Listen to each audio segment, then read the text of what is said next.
क्योंकि रहरास की बानी दुनिया भर में सिख घरों में, सब गुरुद्वारों में और जितने हमारे तख्त हैं उनमें पढ़ी जाती है। इस बानी को हम अपने नित्यनेम की बानियों में गिनते हैं। गोल्डन टेम्पल से ये बानी रोज़ाना all over the world telecast होती है, जो कि बहुत शलाघायोग चीज़ है। लेकिन हमारी जो अप्रोच है गुरबानी के लिए, this is about time that we introspect our approach, because without introspecting the approach, it is quite possible that we may not be getting the proper benefit of Gurbani, and that benefit should reflect in our lives. So, आज मैं सिर्फ एक line रहरास की जो कहना चाहता हूँ और आपकी उसकी तरफ तवज्जो दिलवाना चाहता हूँ। गुरु नानक देव जी का शब्द है, मन एक न चेतस मूड मना, हर बिसरत तेरे गुण गलिया। बस इतनी लाइन पर ही हम बात करेंगे। बात तो अक्षर रिपीटने की, रेपिटेशन की बात नहीं है, बात रियलाइजेशन की है। तो पहला नुक्ता मेरा ये है, ये बात ऐसे हुई जैसे किसी डॉक्टर ने किसी अपने मरीज को, पेशेंट को प्रिस्क्रिप्शन दी और वो पेशेंट जो है वो उस प्रिस्क्रिप्शन को, इंडिया में तो खैर डॉक्टरों के पास जाते हैं तो पर्ची कहते हैं, पर्ची लो, पर्ची दिखाओ। वो तो मुझे पता नहीं, यहाँ तो पर्ची कहते हैं। असलियत में तो जो शब्द है प्रिस्क्रिप्शन है, जो डॉक्टर लिख कर देता है। तो डॉक्टर ने अगर प्रिस्क्रिप्शन दी है तो इसलिए दी है कि हम रोज़ाना उस प्रिस्क्रिप्शन को पढ़ते जाएं, सदियों भर उस प्रिस्क्रिप्शन को पढ़ते जाएं। क्या उस प्रिस्क्रिप्शन को, जो डॉक्टर ने दवाई लिख के दी है, सिर्फ उसी को पढ़ते जाएं तो उससे बीमारी का इलाज हो जाएगा?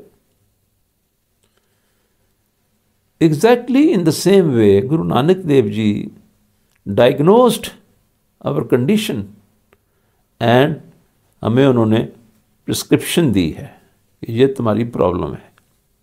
गुरु जी ने कहा है, हर बिसरत तेरे गुण गलिया। कहते हैं कि तुम्हारे जितने भी गुण या मेरिट्स या खूबियाँ, वैल्यूज़ सारे ही गल गए हैं।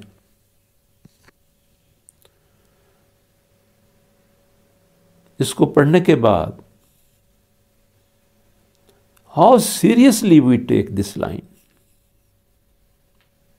We read it every day all over the world, it is telecasted all over the world from Golden Temple Shri Harmandir Sahib. तो क्या लिखा है? हर बिसरत उस हरि परमात्मा प्रभु जो कि तुझे बनाने वाला है, बस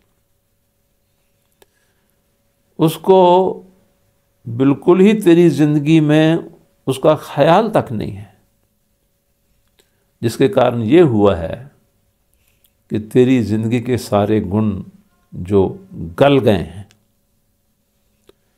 तो महाराज जी जब कहते हैं कि तेरे सारे गुण गल गए हैं, तो क्या इसके बाद हमारे अंदर कोई कंसर्न नहीं पैदा होना चाहिए। अगर डॉक्टर हमें कह दे कि तुम्हारे जो लंग्स हैं, फेफड़े हैं, वो गल गए हैं,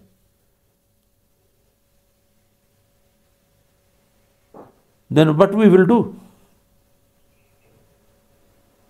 We will not waste a single second. We will take very prompt action and go to the specialist, whosoever is specialist of that problem, and we will start the treatment. लेकिन हमारा कितना हैरत की बात है, कितनी हैरत की बात है कि या तो इसका मतलब ये है कि हम इतने इम्यून हो गए हैं, रोज़ाना पढ़ पढ़ के हम इतने इम्यून हो गए हैं कि प्रॉब्लम जो वो कह रहे हैं, we have nothing to do with that. वो कहते तुम्हारे सभी गुण गल गए हैं। तो ये बहुत हैरत की बात है और दुख की बात है कि मुझे तो ये समझ में नहीं आता कि हर बिसरत तेरे गुण गलिया, हर बिसरत तेरे गुण गलिया। कहते हैं तेरे गुण गल गए हैं। और भाई तेरे गुण गल गए हैं, तेरे में कोई गुण नहीं रहा। जो गुण नहीं रहा तो तू इंसान ही नहीं रहा। क्योंकि गुरु नानक देव जी की एक पंक्ति इसी के साथ मैं कहना चाहता हूँ। वो कहते हैं नानक ते नर असल खर। ये बानी में ही लिखा है, बानी से बाहर तो मैं एक शब्द भी कभी नहीं कहता। नानक ते नर असल खर, कि वो इंसान असल गधे हैं जिनको हम गधे कहते हैं ना, वो असल गधे नहीं है। उनको तो बेचारों को पता भी नहीं कि वो गधे हैं। उनके साथ तो हमने ज्यादती की है कि उनका नाम खोते या गधे या डोंकी से रख दिया है। गुरु जी कहते हैं असल गधे, असल डोंकीस, खोते तो वो हैं जिनमें गुण एक भी नहीं। सब गुण गल गए हैं, गुण एक भी नहीं, पर फिर भी वो अपने आप को ह्यूमन कहलाते हैं, मानव कहलाते हैं। नानक ते नर असल खर, ते नानक जी कहते हैं कि वो इंसान जिनके गुण गल गए हैं वो असल खोते हैं, गधे हैं। क्यों? नानक ते नर असल खर जे बिन गुण गर्व करंत। गुण तो को पल्ले है नहीं, लेकिन फिर भी गर्व करते हैं, क्लेम करते हैं, फख्र करते हैं कि we are humans and we are very advanced human. So Guru ji की बानी को मैं सिर्फ आप सबको ये रिक्वेस्ट ही कर सकता हूँ कि हमें इन वचनों में जो कहा गया है,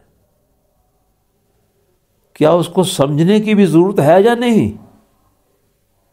अगर वो इतनी सीरियस चीज कह रहे हैं कि तुम्हारे सभी गुण गल गए हैं, किसी के शरीर का कोई अंग गल जाए, हाथ गल जाए, पैर गल जाए, हाथों की उंगलियां गल जाए, पैरों की उंगलियां गल जाए, तो वो कितनी की भयानक चीज है।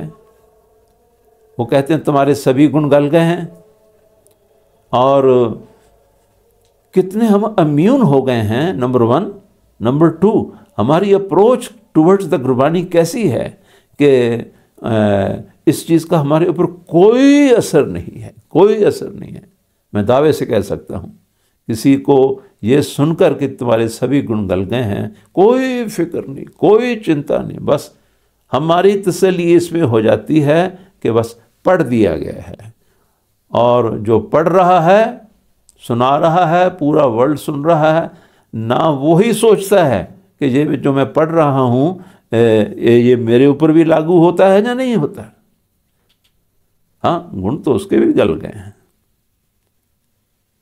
क्योंकि अगर एहसास हो जाए एक दफ़ा कि मेरे तो सभी गुण गल गए हैं, जिन लोगों के सभी गुण गल गए हैं, वो उनका जीवन एक नाइटमेयर होगा,